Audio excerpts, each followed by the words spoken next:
kayak udah di film-film orang yang diculik habis itu diminta uang tebusan. Hampir sama poinnya seperti ini. Dia tidak akan berani hadir di hadapanmu, tapi dia akan memberikan tekanan. Data ini diambil teman-teman semuanya. Kalau misalnya Anda lancar bayar, data ini akan dijadikan sebagai digital, verifikasi wajah, ya, mengisi kontak darurat. Galbay dipinjol atau galbay saja dipinjol gitu. Saya yakin teman-teman semuanya 90% orang yang galbay tidak paham dengan hal-hal yang mau saya terangkan ini. Ini khusus buat teman-temanku semuanya.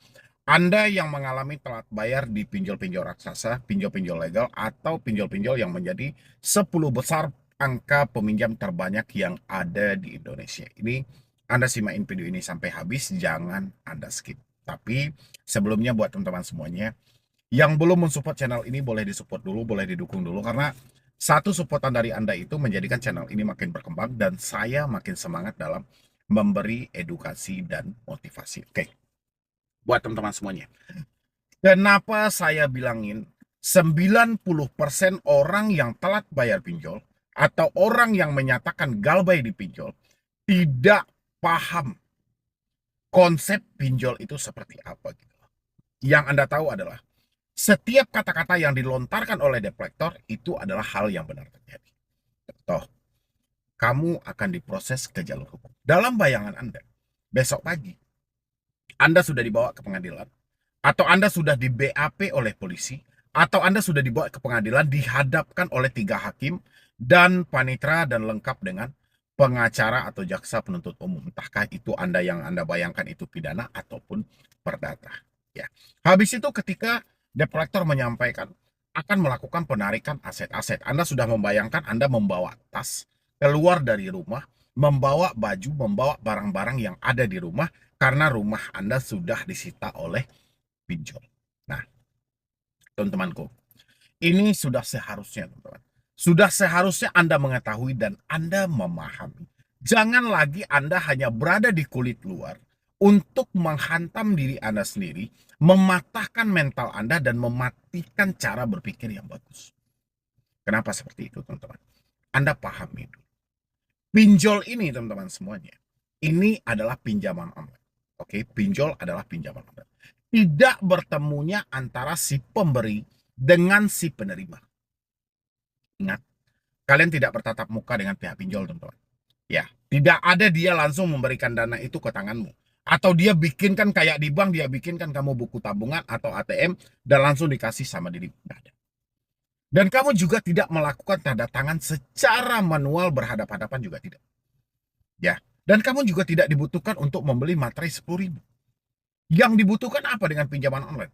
Kamu hanya terhubung dengan digital. Kamu hanya terhubung melalui handphone, tanda tangan digital, verifikasi wajah, ya, mengisi kontak darurat dalam konsep hal-hal itu. Bahkan kalian akan diminta mengisi tempat kerja, besaran gaji, dan segala macam. Teman, kekuatan mereka cuma satu aja. Pegangan mereka adalah data yang lengkap dari diri Anda. Apakah data yang lengkap ini gunanya untuk seperti yang saya sampaikan tadi, memproses ke jalur hukum, menarik aset-aset yang ada, atau gunanya bagi mereka untuk mencegat kita di jalan? Data ini diambil teman-teman semuanya. Kalau misalnya Anda lancar bayar, data ini akan dijadikan sebagai tempat mempromosikan produk Anda. Ya, tapi kalau misalnya Anda telat bayar atau galbay sampai detik ini, data ini akan dijadikan sebagai alat buat sandera. Kenapa alat buat sanderaan? Nah, kamu mau melakukan pembayaran atau tidak? Kalau kamu tidak melakukan pembayaran, ingat, data kamu lengkap sama kami. Jangan karena hutang yang tidak seberapa, ya, namamu jelek seumur hidup. Lihat di layar Anda, teman-teman semuanya, ya. Di sini ada SMS yang masuk, oke? Jangan main-main dengan data dan foto pengajuan lengkapmu. Nah, apa yang saya bilang tadi? Data kamu tadi ketika kamu telat bayar, ketika kamu tidak mampu bayar, datamu dijadikan sebagai alat sandera. Ya, kalau datamu tidak mau diapa-apakan, bayar lengkap dengan bunga plus denda. Oke, ini kayak udah di film-film orang yang diculik, habis itu diminta uang tebusan. Hampir sama poinnya seperti ini. Dia tidak akan berani hadir di hadapanmu, tapi dia akan memberikan tekanan dari jarak jauh dengan pegangan data tadi. Karena dia tahu, prinsip orang adalah rasa bersalah yang terlalu besar. Nanti saya tunjukin teman-teman cara mengatasinya seperti apa. Habis itu dia bilangin di sini, data dan foto pengajuanmu lengkap. Bayar hutangmu yang sudah jatuh tempo sekarang sebelum kau tanggung resikonya. Oke, di sini teman-teman, ada sebuah kecacatan terjadi. Nama aplikasi nggak ada, nominal nggak ada. Tapi, ya, walaupun pesan ini buta, tapi tidak membutakan ketakutanmu, teman-teman. Kamu tetap akan ketakutan. Karena kamu membawa rasa bersalah yang terlalu tinggi. Oke, sehingga data kamu tadi dijadikan alat. Alat untuk melakukan penekanan pada dirimu. Kalau kamu tidak bayar hutang, ingat data dan fotomu lengkap. Dia cuma bilangin data dan foto lengkap, nggak ada dia pakai untuk dia gunakan dan segala. Dia cuma bilang itu, tapi asumsi kita yang berjalan lebih jauh. Ya, itu yang pertama. Yang kedua teman-teman, dia bilangin juga di sini. Ya, tolong sampaikan kepada, oke, masih kau belum bayarkan juga utangmu yang sudah harus dibayarkan hari ini? Hati-hati, jangan paksa kami hari ini menghubungi kontak-kontak Anda seperti nasabah di atas. Kami tidak main-main untuk nasabah yang kelakuan maling kayak Anda. Nah, konsepnya masih juga dalam penekanan. Oke, masih dalam penekanan, tapi dengan hal yang sama. Baik di SMS maupun di WA, poinnya sama. Sama-sama melakukan penekanan dan sama-sama tidak menyebutkan nama aplikasi. Oke, itu sudah dua contoh. Yang ketiga teman-teman, hutang lu udah jatuh tempo sekarang. Foto keluarga lu udah gua pegang, bentar lagi gua buat buronan muka. Mereka sama semua di sosmed, di sosmed dan semua rekan kerja lo udah gajian lo bayar sekarang, gue tunggu sebelum malu. Ini sama aja poinnya teman-teman. Poinnya sama aja. Nah, apa yang seharusnya kita lakukan? Teman-teman harus paham dulu teman-teman. Ya, bahwasanya pegangan kuat dari pinjol itu adalah datamu tadi.